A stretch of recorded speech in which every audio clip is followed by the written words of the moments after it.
Good day and welcome to my channel. How are you? Happy New Year. It's been a while since I saw you. Today I've got quite a big agenda to go through, so before we go any further, let's just get started. Okay, well, January used to be the quietest month of the year, but let's start with comments and understanding about the bull in a china shop antics of Donald Trump and his "I'm taking over Greenland" act. Now, as we all know, Greenland's part of the Commonwealth of Denmark, or it's its colony or something, and suddenly 80 years after the Second World War, it's absolutely essential to US security, according to Trump, that they have possession. Now, we know that the US gets to decide what is in its best security interest, be it selling Iranian oil to China so its tankers get seized, or Serbia's TV channel gets bombed because it was in propaganda back in 1995. So everything, whether it's large or small, the US decides it's in their interest and security. Now, we've all seen the pictures of Donald Trump walking with a penguin in the snow that's allegedly in Greenland. Now, every child knows that there's absolutely no penguins in Greenland as they live in the southern hemisphere. And you might get a few on the South African coast, which I've actually seen. And you also got them in New Zealand, where this little fella came from. Used to make a noise, actually, but he doesn't anymore. Hang on. Okay. Maybe got a bit of noise there. Anyway, so the one thing that Donald Trump has actually shown is the fact that there's no real kind of order, rules-based order, and that's obviously something now that's complete bollocks and always has been. Now, at the Davos meeting, the rhetoric of the politicians was lamentable, as if it should be a surprise that the US was taking a part of a NATO member by force. I mean, after all, the US has been occupying Germany, where it has the biggest base, than Ramstein, and the UK, where it's got about 7 different bases since the Second World War. So it seems to be a surprise in Europe now that the US has been shown to be a bully who takes what it wants. Now, before I go on, I'd like to invite you to support my Patreon. Now, this is a platform where I publish 4 new exclusive videos per week, providing news, information, and analysis. And it's a place where I'm able to share content freely, including information that I can't do on this channel for obvious reasons. Now, in addition, the Patreon provides real access to me through direct messaging, live stream, Q&A sessions, etc. So do get yourself over there. It's SCO BRICS Insight, and it's on the Patreon level. So just give it a go. Love to see you, love to enjoy and whatever. So, you know, hi Lisa, good to see you. Love the penguin. Yeah, he's a great kid, isn't he? He's a friend of the tigers too. Okay, Lisa, thanks. Now, let's get back to what we're talking about now. As I said, my Patreon, SCOBRICSInsight.com. So give it a go, and I would love to see you there, and it would certainly help support me. And there's also got a growing community there, and it just helps support my journalism. Now, it's not as if this antics by Trump is actually new. It's not the case at all. All of this was predicted, not months or years ago, but almost 2 decades ago. Now, let's look at the text of a speech given by the Russian President Vladimir Putin at the Munich Security Conference on the 10th of February 2007. He said, "Today we are witnessing an almost unbridled, hypertrophed use of force in international affairs, military force that's plunging the world into an abyss of one conflict after another. Now, consequently, there's an adequate strength to implement a comprehensive solution for any of them. And it's become evident that finding a political solution has also become unfeasible." Now, does that situation seem familiar? Yes. Well, Putin went on, "We are witnessing a worrying disregard for the fundamental principles of international law." Well, there we have it again. Furthermore, he said, individual norms and indeed virtually the entire legal system of one state, primarily, of course, the United States, have crossed all national boundaries in spheres of economics, politics, and humanitarian, and they're imposing their will and their laws on other states, and they call them sanctions. Now, who finds that acceptable? Who likes it like that? Now, According to the research, 19 years ago, when the speech was made, it revealed that a significant number of people liked what Putin said, even in Europe itself. Now, Putin's well-known Munich speech was not well received by the intended audience, though, which was the European politicians and NATO. I mean, European politicians were unanimous in their portrayal of the Russian president as preoccupied with matters of little significance. But that's what you would expect from the likes of NATO, simply because, they never, ever want anything to be anything they're there. So, Subflash, I'm doing another piece tonight. You can read about Stubb, who's basically going to be the elected representative to deal with Russia as far as the EU are concerned. But I don't think that's actually going to work out very well. So we'll see. Do tune in for that one. It'll be on in about 3 hours. Hi, Proverb. Hi from Serb. Living in London. Wow. Well, I prefer Belgrade to living in London, but I will be there soon. Well, good to see you. I'm glad you joined us. Thank you. Now, the former NATO Secretary General was quick to argue that Russia should only be satisfied that the alliance he has led was approaching its borders. And that was Jaap de Hoef, who's the head of NATO. He said, "Who would have a cause for concern regarding this matter? I would like to pose the following question to you, Mr. Putin," and I'm quoting the Estonian President Elves, who should be concerned about democracy and the rule of law coming to your country and approaching its borders.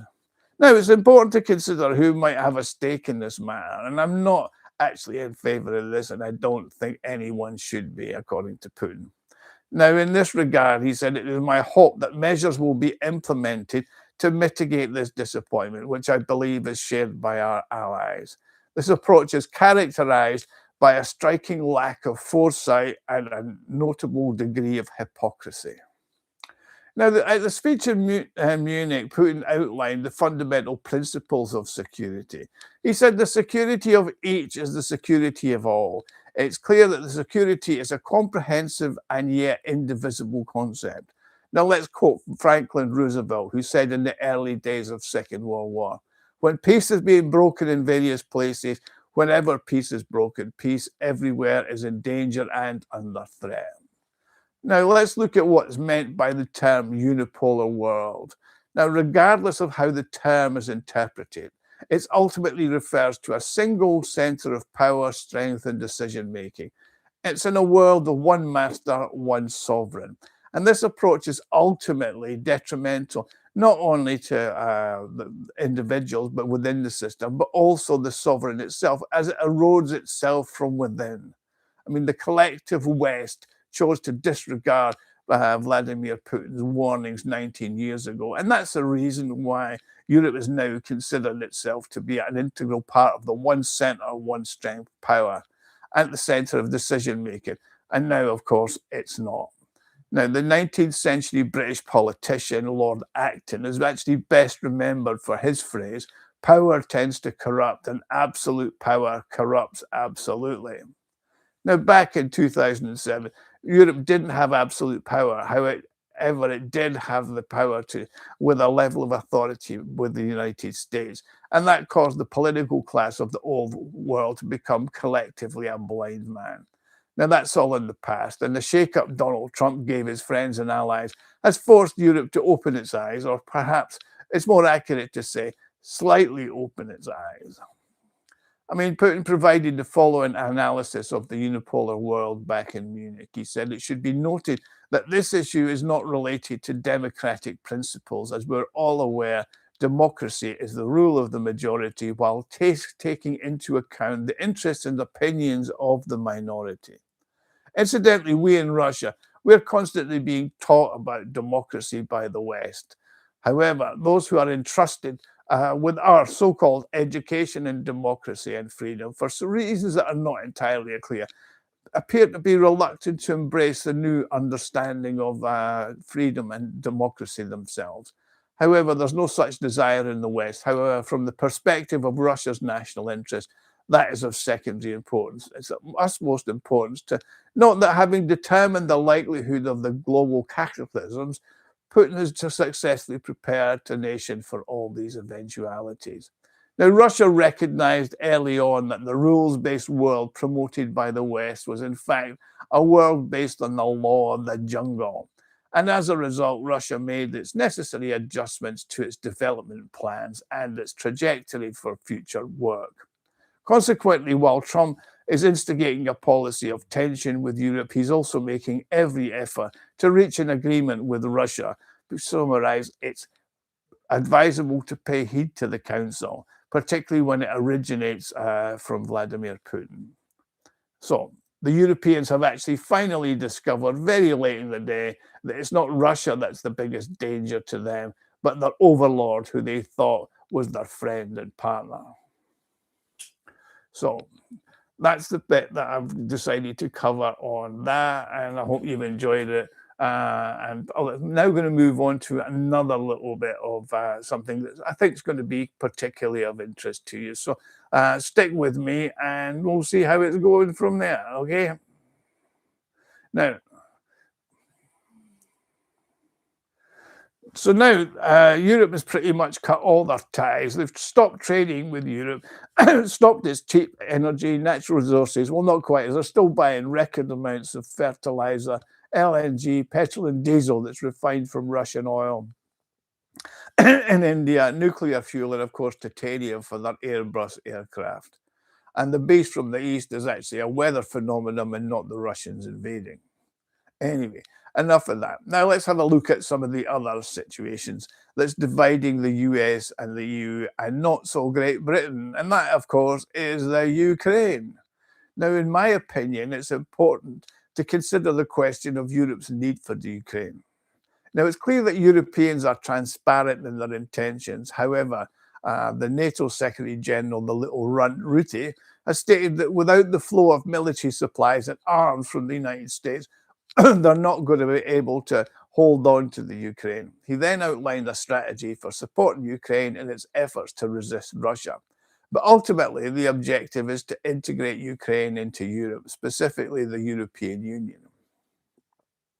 Now, to date, the European Union has already spent, or depending on how you look at it, wasted hundreds of billions of euros into military intervention in the Ukraine, and they are now expecting the European public to be willing to contribute over €1 trillion more. Now, it's important to consider that whether the financial support is the only factor to be taken into account. Now, in the context of its military conflict, the procurement of weapons is a necessity, and the European sources these weapons from the US because they haven't got any left. However, the US is attempting to broker a peace in the region with Russia, and it's important to note the motivations behind this from the US. I mean, are the US genuinely aspiring to see a stronger EU with the Ukraine? Now, even during Trump's first term in office, he used his private statements about the EU in which he expressed his opinion that it would be preferable to dismantle the EU as it was not something that he wanted. Since then, there's been no change in his disdainful attitude towards the EU. Indeed, Trump supporters are seeking to reshape Europe to suit themselves, ousting the elites they don't get on with and trying to establish a new system of relations between the different sides of the Atlantic. So what is the rationale behind their support plans regarding the EU expansion in the Ukraine? Well, it's evident that they do not fully support the EU, and it's evidenced by the fact that the United States is unwilling to provide any further so-called security guarantees for the EU. And that is mainly because it's not something that they feel that is worthwhile. And I think they're absolutely right about that too. So that's why it's all happening that way. Now, in other words, the United States has no intention of fighting Russia for a European Ukraine. So yes, you can see that they're still selling weapons to the Europeans for delivery to the Ukraine, but that's all about money. I mean, we can also see that working towards ending the conflict on the condition of the Ukraine becoming generally neutral. Now, this has caused discontent among the current Ukrainian elite and the EU, who've demanded ironclad American guarantees of Ukrainian sovereignty, or in reality, Ukraine's accession to the EU and America defending it. Meanwhile, Zelensky, the Kiev cokehead, is demanding accelerated accession, while the EU elites are keen to keep Ukraine as a perpetual candidate for membership by placing under the American security umbrella and not theirs. Now, this is very convenient for them. Russia would not be able to regain control of the Ukraine, and the EU would gain it in practice, if not in law, and the Americans would be expected to guarantee this favorable outcome for the Europeans.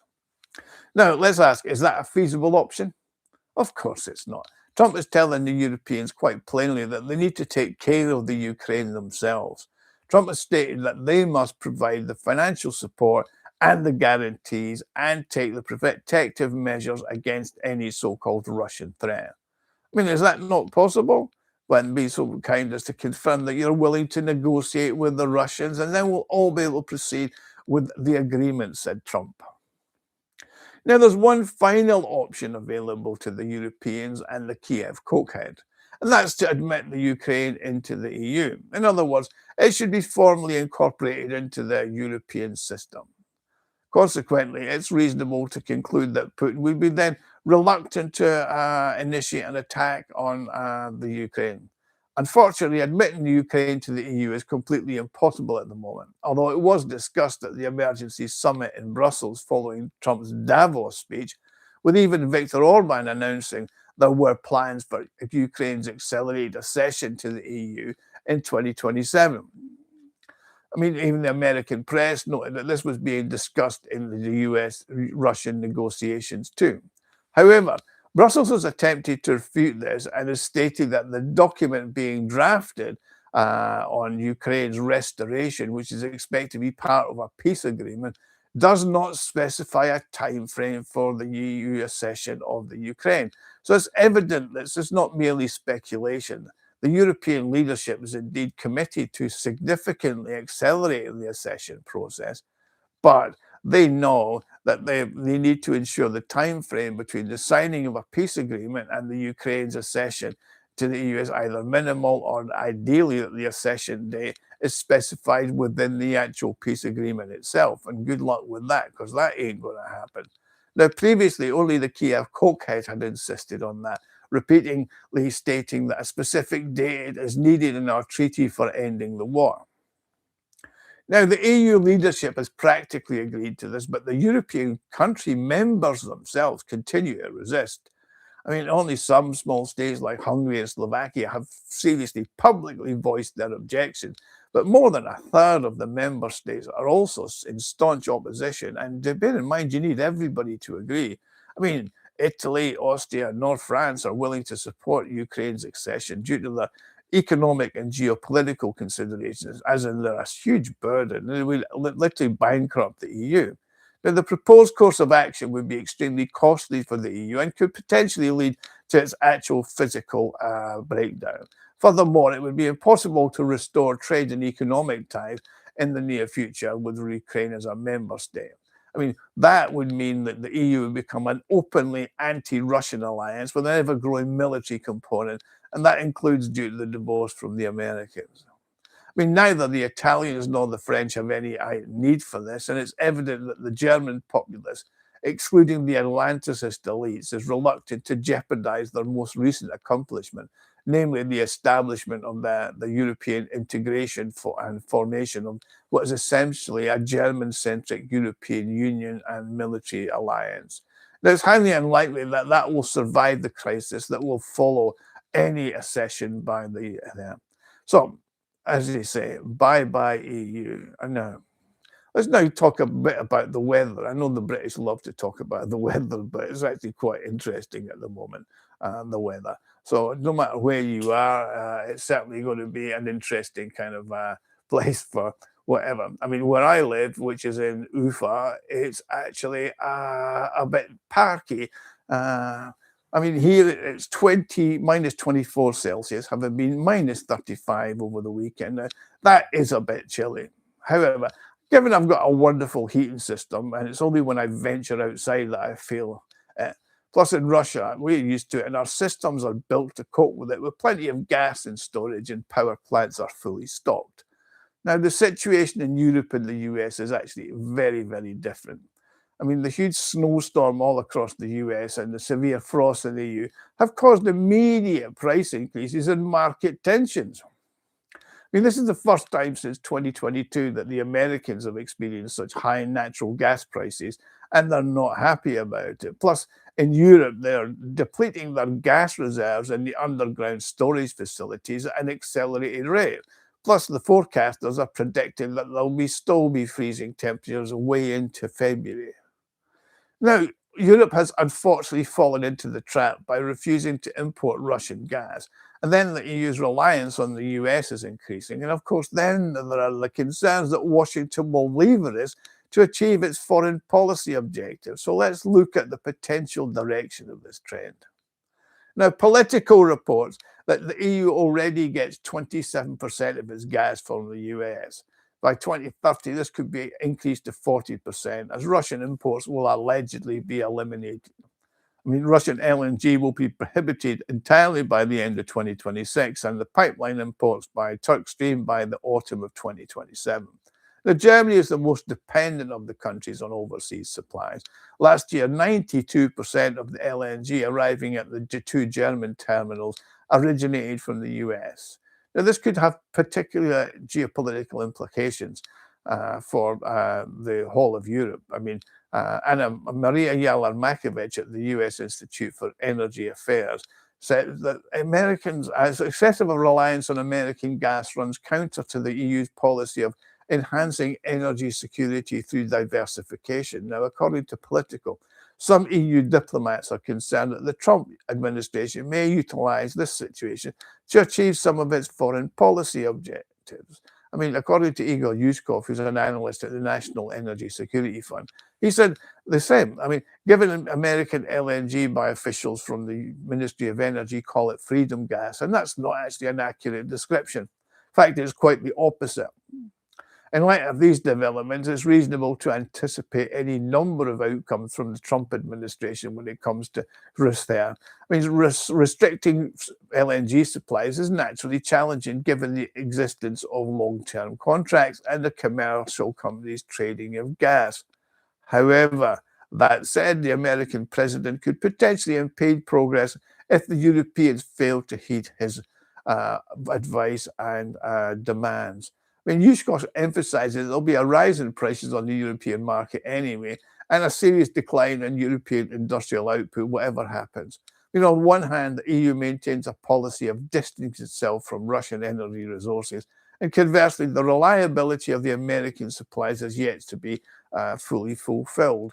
Now, in addition, Qatar, the third largest supplier of LNG to the European Union, has issued an ultimatum regarding Brussels' climate policy. I mean, as of 2027, the EU will be implementing fines amounting to 5% of the global turnover for companies that fail to meet their zero carbon emissions requirement. And consequently, Qatar threatening to cut off its supplies to the EU. Now, if relations with the US continue to decline, Europe will face the question of either starting again with Russia, according to Maxim Cherkov of the Russian State University of Management, or there are no other viable options. I mean, if Qatar says no, the US says no, and there's no Russian, I mean, American gas cannot substitute for Russian pipeline gas. And previously, they pumped roughly the same amount of gas on pipelines as they got from the US, and even more. Now, the surviving line of Nord Stream 2 in Yamal, Europe, could actually theoretically be relaunched. But that would require political determination and actual understanding that Russia is not the enemy. I mean, they can't exactly ask Gazprom now to increase the pumping of gas as they cut it off, and there's only a small amount of gas from Russia coming through the Turk Stream. So what are the likely consequences of this freezing weather and the snowstorm in the US? Well, they're going to have an impact on the US market and the US, not just now, but for the future. I mean, in the US, natural gas prices were above $6 per million British thermal units for the first time since 2022. Approximately 10% of US natural gas production had to be halted because of the weather, and that resulted in a substantial overload of the power grid and a paralysis of the whole US transportation system. There was thousands of flight cancellations, etc. Plus, the gas supplies to the US liquefied natural gas export facilities have reached their lowest level in over a year. And that follows the disruption from the winter storm. Now, in light of the major drop in temperatures, Europe has also initiated a further withdrawal of gas from its subterranean storage facilities, and that's resulted in a decrease to 45% of the level that they should be. Now, the figure is 15% lower than the 5-year average. So at present, European underground gas storage facilities are depleting their reserves at a rate of 4 to 5 weeks ahead of their usual pace of extraction. They're going to be empty soon. And gas prices at the European title transfer facility hub have already reached $500 per thousand cubic meters. And forecasters are predicting frost until at least the end of January and into February. And February will also be characterized by low temperatures with a predicted range of 4 degrees before the norm. So that is basically, forget climate change, it's back to cold winters. Now, this cold snap could potentially lead to another huge spike in gas prices for the hard-pressed European consumer. And there's already been a significant increase in price in the US, and that always filters across. I mean, the price of gas has now gone from $130 to $150, and more recently to $200 per thousand cubic meters. Now, by European standards, that's quite low, but by American standards, it's a very significant increase, according to UNCENSORED of the National Security Fund. And Americans will not be happy. I mean, that is going to be the consequences. I mean, rising gas prices, including electricity costs, more strain on the power grid, and an impact on industrial consumers, and that causes inflation. That pressure of inflation and the likelihood of further localized power outages are obviously going to give people a seriously bad impression of Trump, particularly as we're coming now towards the midterms.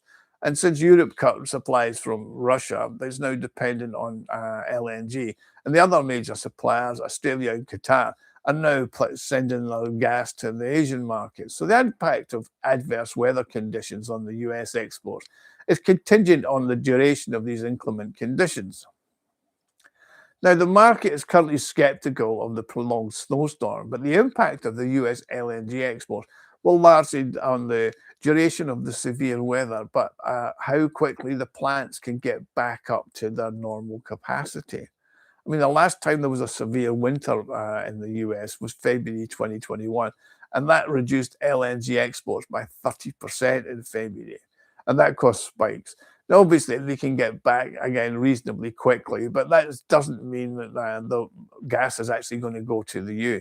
I mean, American consumers might not be affected, but the situation is going to be much, much more difficult for the Europeans. I mean, when a significant number of new LNG facilities are constructed, gas suppliers in the US are going to have to try and strategically balance between gas exports and the US domestic market.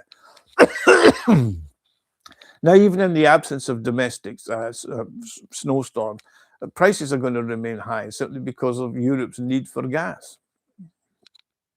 In this situation, if gas prices in Europe go up by $100 to $500 as they are at present, then the US price will also rise by 100. And if they all do that, the gas will simply all go to foreign markets. Now, it's anticipated that prices will continue to remain high, and the approval of the number of LNG plants will lead to the gas there. Now, do remember, this is the first time that Europe has experienced such cold weather without Russia's main gas pipeline supply, which always kept it warm. And the EU's share of gas imports has increased to 45% of the global total. And that places it in direct competition with the Asian countries for major gas volumes. I mean, as they used to do previously, just order more gas from Gazprom without influencing the market and prices is not an option anymore. That's now gone. So in order to compete with other markets, it's necessary to raise the prices. And it's fortunate for the EU that the current temperatures in Asia are not as low as they are in Europe, and the consumers yet there have not fully engaged in the rush to buy more. Otherwise, there's a risk of significant price increases, according to UNCENSORED. Anyway, Gas in Europe is already priced up at over $500 per thousand cubic meters, and should February and especially March prove also to be cold months in Europe, import prices are likely to rise even further. Now, this is going to have a knock-on effect as underground storage facilities are depleted and withdrawal capacity is reduced. Demand for imported LNG is then going to increase. And should the frost persist until the end of January into February, then, of course, there's a possibility that prices will continue to rise another 10 to 20%. And that's from primarily the product market. Now, this also affects electricity prices because of the high share of gas-fired power generation. So the situation in Europe is challenging, but we'll see. According to forecasts, underground gas storage capacity by the end of the heating season could actually drop to 20 to 25, which will be the lowest since 2018. And that means there's an actually upward effect on prices should the weather turn. Now, obviously, they're now going to reach to around $600 per thousand cubic meters because you're going to have to start trying to fill these storages. And because so much has been withdrawn that needs to be replaced. And that means that the prices are going to be maintaining their high level because they're going to have to fill them up or they'll enter next year's heating season with depleted reserves. And that indicates that by November 2026, they're going to have to buy huge amounts of gas for both current consumption and for injection. And that will ensure that the gas prices in Europe remain really high throughout the year. And there's going to be no respite. Now, the key distinction for the EU now is its almost complete reliance on LNG and the spot market. Now, let's remember, previously Russian pipeline gas smoothed out the weather peaks and troughs and reduced all the volatility. And it's important to note that the market is now more sensitive to external factors, including weather conditions, logistics, and the broader commercial developments and geopolitical situation outside of Europe. So managing price risks and inventories has become very much more challenging in Europe, and any cold spell is immediately reflected in prices and pressures on consumers and budgets. So that's the situation. As such, as the relationship between Trump and the EU remains seriously tense and probably, I would say, as frosty and cold as the weather.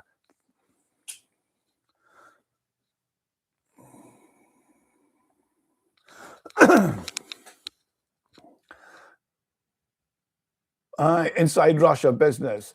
Hello from an American, safe and free Russia. Thank you. Hello, great. At the rate of hi Lisa, at the rate of the ongoing tankers, I wonder how they can rely on it shipping to them. Well, we'll see. I think that's not going to continue for too much long. Anyway, on to Inside Russia business. Do give me a message on your contact details and how I can contact you, because I'd really appreciate getting to know you and seeing if there's something that we have in common. Perhaps we can do something together. To everybody else, Lisa, Sabfish, Proverbs, etc., thanks for joining me. I really appreciate that, and I look forward to your comments. Okay, thank you very much for joining me.